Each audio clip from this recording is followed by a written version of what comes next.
Cluster headache ని suicide headache అని కూడా అంటారు. ఎందుకంటే it's pain is really unbearable.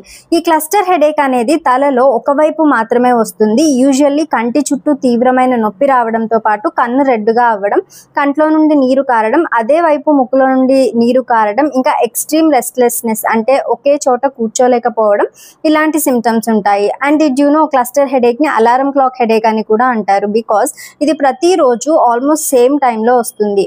And cluster headache కి ఒక స్పెషల్ ఫీచర్ ఉంది. ఏంటంటే it's periodic headache. For example ఈ సంవత్సరం మార్చ్లో స్టార్ట్ అయితే నెక్స్ట్ ఇయర్ కూడా మార్చ్లోనే స్టార్ట్ అయ్యే అవకాశం ఉంటుంది.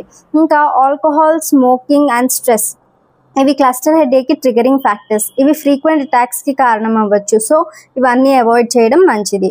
క్లస్టర్ హెడేక్ ని కంట్రోల్ చేయడానికి మెడికేషన్స్ తో పాటు magnesium rich foods like nuts, seeds, bananas ని రెగ్యులర్ గా తీసుకోవాలి. ఎందుకంటే స్టడీస్ ప్రకారం లో magnesium is link to more headaches. Thank you.